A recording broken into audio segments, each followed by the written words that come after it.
வணக்கம். இன்னைக்கு என்ன பார்க்க போறோம்னா பெப்பர் இறால் கிரேவி பார்க்க போறோம். இதுக்கு செய்ய தேவையான பொருட்கள்: அரை கிலோ இறால் எடுத்திருக்கேன், 3 பச்சை மிளகாவை இப்படி கட் பண்ணி வச்சுருக்கேன், கொஞ்சமாக கருவேப்பிலை, தேவையான அளவு உப்பு, 4 மீடியம் சைஸ் பெரிய வெங்காயத்தை இது போல் கட் பண்ணி வச்சுருக்கேன், 1/4 டீஸ்பூன் மஞ்சள் தூள், 1 டேபிள் ஸ்பூன் மிளகாய் தூள், 2 டேபிள் ஸ்பூன் மல்லித்தூள், 1/2 teaspoon garam masala, 2 table spoon மிளகுத்தூள். இது பொடியாக நுணுக்கி வச்சுருக்கேன். 1 டேபிள் ஸ்பூன் இஞ்சி பூண்டு பேஸ்ட். ஃப்ரெஷ்ஷான மிளகை அரைச்சி வச்சுருக்கேன், அப்படி தான் சேர்க்கணும். இப்போது செய்ய ஸ்டார்ட் பண்ணலாம். ஒரு கடாய் வச்சுட்டேன், 3 டேபிள் ஸ்பூன் எண்ணெய் சேர்த்துருக்கேன். நான் எண்ணெய் இன்க்ரீடியன்ஸில் சொல்லலை. இப்போ எண்ணெய் நல்லா சூடாயிடுச்சு. இதில் கருவேப்பிலை,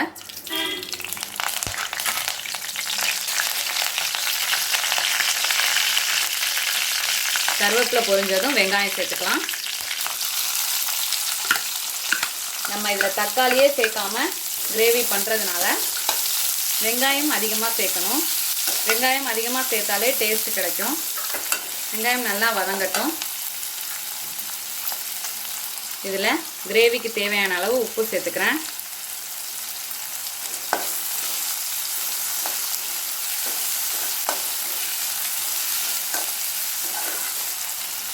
இப்போ அதோட பச்சை மிளகாய்,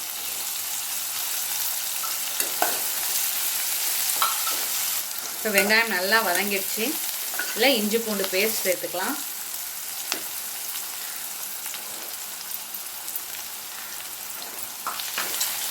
இதோட பச்சை வாசனை போகிற வரைய நல்லா வதக்கிக்கோங்க. இப்போது நல்லா இது போல் வதங்கி கோல்டன் கலர் ஆகிடும். வெங்காயம்லாம் நல்லா சுருண்டு வந்துடுச்சு. இப்போ மசாலாலாம் சேர்த்துடலாம். மஞ்சள் தூள், மிளகாய் தூள்,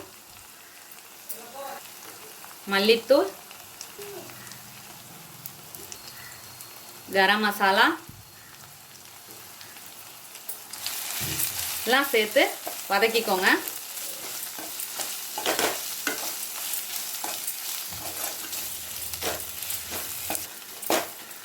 இப்போ இதில் கொஞ்சமாக தண்ணி சேர்த்துக்கலாம்.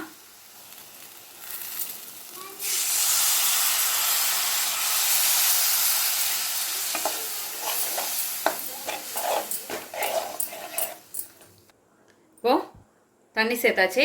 இது நல்லா கொதித்து எண்ணெய் பிரிஞ்சு வரட்டும். மீடியம் ஃப்ளேம்லேயே இருக்கட்டும். மூடி போட்டுக்கலாம், கொதிக்கட்டும். இப்போ ஓப்பன் பண்ணி பார்க்கலாம். கிரேவி நல்லா கொதிச்சிடுச்சு, எண்ணெயெல்லாம் பிரிஞ்சு வெளில வருது.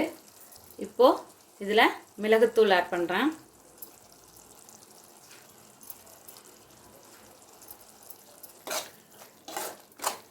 கலந்து விட்டுக்கோங்க. ஒரு நிமிஷம் அப்படியே கொதிக்கட்டும். இப்போது மிளகுத்தூள் போட்ட பிறகு நல்லா எண்ணெய் பிரிஞ்சு தொக்கு மாதிரி ரெடி ஆகிடும். இந்த டைமில் தான் நம்ம இறாலை சேர்த்துக்க போகிறோம். இறாலில் தண்ணி இருக்கும், அதனால் நல்லா புழிஞ்சிட்டு சேர்த்துக்கோங்க. இப்போ கிளறி விட்டுக்கலாம்.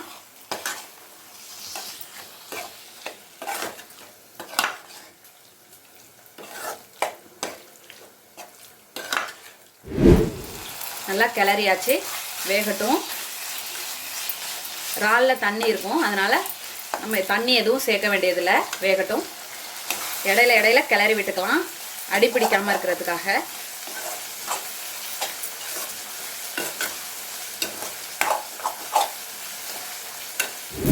இப்போ இறால் போட்டு ஒரு 4 to 5 மினிட்ஸ் வேக விடுங்க.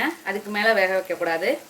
அவ்வளோதான், நம்மளோட பெப்பர் இறால் கிரேவி சூப்பராக தயாராகிடுச்சு. கடைசியாக கொஞ்சமாக கொத்தமல்லி தழை சேர்த்துட்டு ஃப்ளேமை ஆஃப் பண்ணிடுவோம். நம்மளோட அருமையான அற்புதமான பெப்பர் இறால் கிரேவி சூப்பராக தயாராகிடுச்சு. இதே போல் நீங்களும் உங்கள் வீட்டில் செஞ்சு பார்த்துட்டு எப்படி வந்துச்சுன்னு கமெண்ட்டில் சொல்லுங்கள். தேங்க்யூ.